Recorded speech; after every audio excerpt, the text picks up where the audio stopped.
इस वीडियो में मैं बात करूंगा होनयार स्कॉलरशिप की मेरिट लिस्ट के बारे में, अवार्ड लेटर के बारे में और इंटरव्यू के बारे में कि मेरिट लिस्ट कहां से चेक करनी है और आपने कैसे चेक करनी है। अवार्ड लेटर आपको कब आएगा और इंटरव्यू के बारे में कुछ सवाल हैं जिसमें यह है कि इंटरव्यू में कौन कौन से डॉक्यूमेंट्स लेके जाने हैं आपने, इसके अलावा इंटरव्यू कैसे होगा, कौन कौन से सवाल आपसे पूछे जाएंगे इंटरव्यू में, और इंटरव्यू के लिए आपने कमरा हॉल में जाने से लेकर बाहर आने तक सारा प्रोसेस जो भी होगा वो सब मैं आपको बताऊंगा, क्योंकि मैं खुद भी ये इंटरव्यू दे चुका हूं होनयार स्कॉलरशिप के लिए। सबसे पहले बात कर लेते हैं कि अवार्ड लेटर कब आएगा। बहुत सारे स्टूडेंट्स मुझे व्हाट्सएप पे मैसेज कर रहे थे और कमेंट सेक्शन भी मैंने रीड किया, वहां पे यही मैसेज था कि सर मेरिट लिस्ट तो लगी है और हम सिलेक्ट भी हो गए हैं, लेकिन अभी तक जो है अवार्ड लेटर नहीं आया। देखिए ये जो लिस्ट है ये प्रोविजनल लिस्ट है। अब आपका इंटरव्यू होगा, इंटरव्यू के बाद जो है आपको फाइनल मेरिट लिस्ट लगेगी और जैसे ही फाइनल मेरिट लिस्ट लगेगी उसके विद इन 1 वीक के बाद जो है आपका अवार्ड लेटर जारी होना शुरू हो जाएंगे। अब बात कर लेते हैं मेरिट लिस्ट के बारे में कि आपने कैसे चेक करनी है, ये आपको कहां से मिलेगी। जितनी भी मेरिट लिस्ट थी मैं अपने व्हाट्सएप चैनल में शेयर कर चुका हूं, मैं यहाँ पे स्क्रीनशॉट भी लगा रहा हूं, आप देख सकते हैं। सिंपली डिस्क्रिप्शन में व्हाट्सएप चैनल का लिंक दे रहा हूं और व्हाट्सएप नंबर भी दे रहा हूं। व्हाट्सएप चैनल में जाके आप अपनी जो यूनिवर्सिटी या कॉलेज की जो लिस्ट है वो आप देख सकते हैं। इसके अलावा अगर आपके यूनिवर्सिटी कॉलेज की लिस्ट नहीं है तो आप मुझे व्हाट्सएप पे मैसेज कर सकते हैं, ताकि वो मैं फोकल पर्सन से लेके आए वो भी मैं शेयर कर दूंगा, ठीक है। इसके अलावा व्हाट्सएप नंबर भी दे रहा हूँ। आपको कोई भी इशू होनी है स्कॉलरशिप से रिलेटेड, इंटरव्यू से रिलेटेड, तो उसके अबाउट भी जो है आप हमसे व्हाट्सएप पे रब्ता कर सकते हैं। मैं एक्टिव होऊंगा तो मैं रिप्लाई दे दूंगा, मेरी टीम एक्टिव होगी तो वो आपको रिप्लाई दे देगी। अब जो हमारा मेन पॉइंट है वो है इंटरव्यू, कि इंटरव्यू कैसे होगा, कौन कौन से डॉक्यूमेंट्स लेके जाने हैं, क्या और ये सारा प्रोसेस क्या है, कौन कौन से सवाल पूछे जाते हैं। चले इसके बारे में अब हम बात कर लेते हैं। सबसे पहले मैं आपको जो है इंटरव्यू के डॉक्यूमेंट्स बता देता हूं। मैं यहाँ पे स्क्रीनशॉट भी लगा दूंगा और मैं बोल के भी बता रहा हूँ, अगर आप स्क्रीनशॉट लेना चाहते हैं तो स्क्रीनशॉट ले लें और अगर आप लिखना चाहते हैं तो लिख लेंगे। सबसे पहले आपके पास आपका ओरिजिनल CNIC होना चाहिए और जिनका CNIC नहीं है वो अपना ओरिजिनल बे फॉर्म लेके जाएंगे। साथ आपने अपने CNIC या बे फॉर्म की एक फोटोकॉपी भी लेके जानी है। उसके बाद आपने जो है अपना एप्लीकेशन फॉर्म लेके जाना है। जब आपने अप्लाई किया होगा तो एक एप्लीकेशन फॉर्म आएगा, आपने पहले भी दिया होगा, सो वही एप्लीकेशन फॉर्म का जो है आपने प्रिंट निकलवा लेना है और उसका प्रिंट जो है आपने लेके जाना है। उसके बाद जो है लास्ट सेमेस्टर का फी वाउचर आपने लेके जाना है। जो भी हाल ही में आपने सेमेस्टर की फीस पे की होगी उसका फी वाउचर आपने लेके जाना है। ये आपने इसलिए लेके जाना है क्योंकि उस फी वाउचर के ऊपर जितनी भी फीस होगी वो सबूत के तौर पे आपसे ले ली जाएगी उसकी कॉपी, और जो है जब आपको स्कॉलरशिप मिलेगी तो उतनी ही फीस जो है चेक के थ्रू आपको वापस रिटर्न की जाएगी।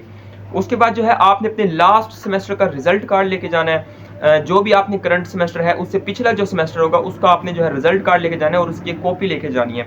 उसके बाद जो है आपने जो है इलेक्ट्रिसिटी और गैस का बिल लेके जाना है। अब बहुत सारे स्टूडेंट्स पूछ रहे हैं कि ये क्यों लेके जाना है। अब इसके बारे में हमें भी कुछ नहीं पता है, लास्ट टाइम हमसे भी लिया था इंटरव्यू के दौरान। सो आपने भी जो है ये इलेक्ट्रिसिटी और गैस का बिल आपने लेके जाना है। अब बहुत सारे स्टूडेंट ये पूछते हैं कि डॉक्यूमेंट वेरिफिकेशन में जब उन्होंने पहले जो है गैस और इलेक्ट्रिसिटी का बिल दिया था क्या वही दोबारा दे या नया निकलवा के दे। देखिए अगर आप लास्ट मंथ का लेटेस्ट दे दे तो ये ज्यादा बेहतर है। इसके अलावा अगर आप कोई और देना चाहते हैं, किसी और मंथ का आपके पास पड़ा तो कोई इशू नहीं है, आप दे सकते हैं, लेकिन लेटेस्ट बिल अगर आप देते हैं तो फिर ये ज्यादा बेहतर है। और जिनका गैस का मीटर नहीं लगा हुआ है वो नहीं देंगे, कोई इशू नहीं है। और जिनका जो है किराए के मकान में रहते हैं, कुछ लोग ये भी मुझे मैसेज किया था बहुत ज्यादा स्टूडेंट्स ने कि हम किराए के मकान में रहते हैं, हम क्या करें। जो किराए के मकान में रहते हैं वो उसी मकान का जो है इलेक्ट्रिसिटी का बिल देंगे, और अगर गैस का मीटर उस मकान का लगा हुआ है तो देंगे, नहीं लगा हुआ तो नहीं देंगे, कोई इशू नहीं है। उसके बाद आपने जो है अपने डोमिसाइल की कॉपी लेके जानी है और ओरिजिनल भी लेके जाना है। अब जिनका डोमिसाइल नहीं बना हुआ है वो अपने डोमिसाइल की जगह पे उसकी रिसिप्ट लेके जा सकते हैं जो कि एक्सेप्टेबल है। और लास्ट में आपने एफिडेविट लेके जाना है जो कि आपने बनवाया था पहले, जो कि स्टाम्प पेपर के ऊपर होना चाहिए था। और इसमें जो एफिडेविट में आप विटनेस बनाएंगे उनके ID कार्ड की कॉपी आपने जरूर लेके जानी है, वरना आपकी जो है इशू बना दिया जाएगा, आपको रिजेक्ट किया जा सकता है, ठीक है। अब अगर आपका कोई ना कोई इशू निकल आता है तो फिर भी आपने टेंशन नहीं लेनी है, रिलैक्स रहना है, क्योंकि आपको एक दिन का टाइम दिया जाता है कि ये डॉक्यूमेंट्स आपके कम है, आप इसको पूरे करें, फिर जो है अगले दिन आके इसको दोबारा सबमिट करवाएं। अब बात कर लेते हैं कि इंटरव्यू में कौन कौन से सवाल पूछे जाएंगे और इंटरव्यू कैसे होता है। हाल में जाने से लेकर इंटरव्यू के लिए बाहर आने तक जो भी सारा प्रोसेस होगा वो सब मैं आपको बताऊंगा, क्योंकि मैंने आपको पहले बताया ये इंटरव्यू मैं खुद भी दे चुका हूँ। सबसे पहले तो जो भी डेट और टाइम आपको बताया जाएगा उस डेट और टाइम के मुताबिक आपने जो है अपने यूनिवर्सिटी या कॉलेज जो भी लोकेशन होगी वहां पे चले जाना है, और जो भी लिस्ट आपको डॉक्यूमेंट्स की दी गई होगी उसके मुताबिक जो है आपने अपने डॉक्यूमेंट्स को असेंबल कर लेना है। उसके बाद आपको जो है एक हॉल में ले जाते हैं, वहां पे एक अटेंडेंस शीट आती है जिसके ऊपर आपका नाम लिखा होगा, ठीक है। उसमें जो है आपने सबसे पहले अपना सिग्नेचर करना होता है और कुछ चीजें आपसे पूछी जाती है, लाइक आपका CGPA कितना है या आपका फोन नंबर क्या है, आपका CNIC नंबर वगैरह वगैरह। तो जो कुछ भी वहां पे चीजें पूछी जाएंगी आपने वो वहां पे फिल आउट करनी है। फिल आउट करने के बाद अपने सिग्नेचर करने हैं और जो है आपकी अटेंडेंस लग जाएगी। अटेंडेंस लगने के बाद फिर आप नेक्स्ट स्टेप की तरफ जाते हैं, वहां पे आपके डॉक्यूमेंट्स को चेक किए जाते हैं कि लिस्ट में हमने जो जो डॉक्यूमेंट्स डाले थे वो ये बच्चा लेके आया है या नहीं है। ठीक है, उनके पास एक लिस्ट होती है और एक बंदा आपके डॉक्यूमेंट्स चेक करोगे, नेम वाइज आपको बुलाता जाएगा और आपके डॉक्यूमेंट्स चेक करता जाएगा। अब अगर आपका डॉक्यूमेंट होंगे कंप्लीट, तो वो आपके डॉक्यूमेंट्स के फ्रंट पेज के ऊपर लिख देगा ओके, नो इशू, या फिर नो नो मतलब नो ऑब्जेक्शन, इस तरह लिख देगा। ठीक है, और अगर आपका डॉक्यूमेंट में किसी भी चीज़ की कोई कमी होगी या कोई इशू होगा, तो आपके डॉक्यूमेंट्स के फ्रंट पेज पे लिख देगा कि इस बच्चे का ये कम है, ये नहीं इसने लगाया, ये नहीं। और ये इसलिए लिखेगा क्योंकि नेक्स्ट स्टेप में आपने जाना है इंटरव्यू टीम के पास, सो उनको आज जो है देखने में आसानी होगी। जैसे ही वो फ्रंट पेज देखेंगे कि पीछे से इसको कोई ऑब्जेक्शन तो नहीं लग गया, तो फिर उसी हिसाब से वो फिर आगे चलते हैं। अगर आपके डॉक्यूमेंट्स कंप्लीट होंगे तो आपको नो ऑब्जेक्शन लिख के आगे भेज दिया जाएगा, और अगर कोई चीज़ कम होगी तो आपको टाइम दिया जाएगा कि कल इतने बजे तक आपने ये चीज़ जो है दोबारा आके सबमिट करवानी है। ठीक है, अगर कोई इशू होगा तो आपको बता दिया जाएगा, लेकिन रिजेक्ट नहीं किया जाएगा। इंशाल्लाह किसी बच्चे को रिजेक्ट नहीं किया जाएगा। उनकी यही कोशिश है कि अब हम जो है किसी भी बच्चे को रिजेक्ट ना करें। ठीक है, आप नेक्स्ट स्टेप में आप चले जाएंगे इंटरव्यू टीम के पास। जैसे ही आप उनको अपनी लिस्ट देंगे, उसका फ्रंट पेज देंगे कि पीछे से इसको कोई ऑब्जेक्शन तो नहीं रखेंगे। अब यहाँ पे जो है कुछ चीज़ें चेक की जाएंगी, वो मैं आपको बता देता हूँ। सबसे पहले आपके जो है रिजल्ट कार्ड देखा जाएगा और एप्लीकेशन फॉर्म देखा जाएगा।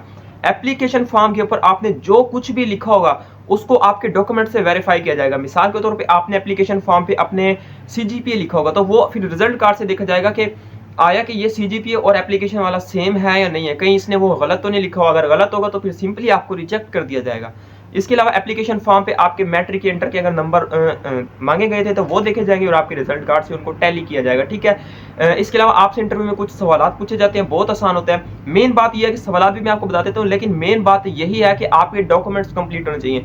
अगर आपके डॉक्यूमेंट्स कंप्लीट होंगे तो आपको रिजेक्ट नहीं किया जाएगा, आपको सिलेक्ट कर लीजिएगा। बेशक आपको इंटरव्यू में सवाल ना भी आते हो, आपको कुछ नहीं कहा जाएगा।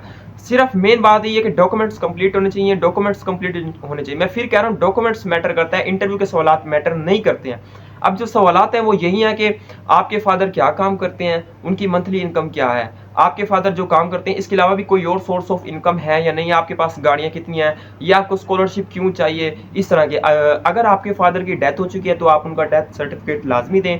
इसके अलावा जो है, जो एफिडेविट में मैं फिर बता रहा हूँ, जो विटनेस थे उनके आईडी कार्ड की कॉपी आपने लाजमी देनी है, वरना वो आपको ऑब्जेक्शन लगा देंगे। ठीक है, या फिर आपने अपने आईडी कार्ड की कॉपी भी लाजमी देनी है। आपकी आईडी कार्ड की कॉपी जो है मेंशन नहीं होगी कि लगा के दें। ठीक है, वो सिर्फ उन्होंने ओरिजिनल मंगवाया, लेकिन कॉपी कहीं भी मेंशन नहीं है, लेकिन आपने जरूर देनी है, जरूर देनी है, क्योंकि इंटरव्यू में वो इसका इशू बनाते हैं। लास्ट टाइम जब मैं इंटरव्यू देने गया था तो मैंने सारा इंटरव्यू दे भी दिया था और मैंने अपनी आईडी कार्ड की कॉपी भी नहीं लगाई थी। उसने कहा था सिलेक्टेड और जाओ। जब मैं जा रहा था तो मैंने उससे पूछ लिया कि मैंने अपनी आईडी कार्ड की कॉपी देनी है, उसने कहा हाँ। तो फिर हालांकि उसको पता ही नहीं था कि मैंने लगाई नहीं और उसने मुझे ऐसे सिलेक्ट कर लिया था। सो फिर उसी वक्त जो है मैंने उसको अपनी आईडी कार्ड की कॉपी दी थी। सो आपने अपने आईडी कार्ड की कॉपी जरूर देनी है। इसके अलावा एफिडेविट पे जितने भी जो विटनेस होंगे उनकी आईडी कार्ड की कॉपी जरूर देनी है। अपने फादर की आईडी कार्ड की कॉपी भी आप जरूर साथ लेके जाएंगे। ठीक है, इसके अलावा इंटरव्यू में एक सवाल ये हो सकता है कि ये जो विटनेस है ये कौन है, इसके साथ आपका क्या रिश्ता है, क्योंकि जैसे कि पहले हाल में बताया गया था कि विटनेस कोई ब्लड रिलेटिव नहीं होना चाहिए। सो सवाल मैं फिर रिपीट कर देता हूँ कि आपके फादर की मंथली इनकम कितनी है, सोर्स ऑफ इनकम क्या है, या क्या काम करते हैं, क्या इसके अलावा कोई और काम भी करते हैं, घर में कोई और भी कमाने वाला है या नहीं है, आपको स्कॉलरशिप क्यों चाहिए। ठीक है, या फिर जो है ये जो विटनेस है इसका आपसे क्या रिश्ता है। बस इस किस्म के सवालात होते हैं इंटरव्यू में। इंटरव्यू सेलेक्ट होने के बाद जो है तकरीबन 1 दिन बाद या 2 दिन बाद ही जो है एक प्रोविजनल मेरिट लिस्ट लगती है, सॉरी फाइनल मेरिट लिस्ट लगेगी, और उसके बाद जो है आपका अवार्ड लेटर इशू हो जाएगा। कोई भी इशू हो तो व्हाट्सएप पे मैसेज कर देना, डिस्क्रिप्शन में व्हाट्सएप चैनल का लिंक दे रहा हूँ, वहाँ पे सारी यूनिवर्सिटीज़ की मेरिट लिस्ट है, व्हाट्सएप नंबर भी है। ठीक है, आज के लिए इतना ही, मिलते हैं अगली वीडियो में, तब तक के लिए अल्लाह हाफिज़।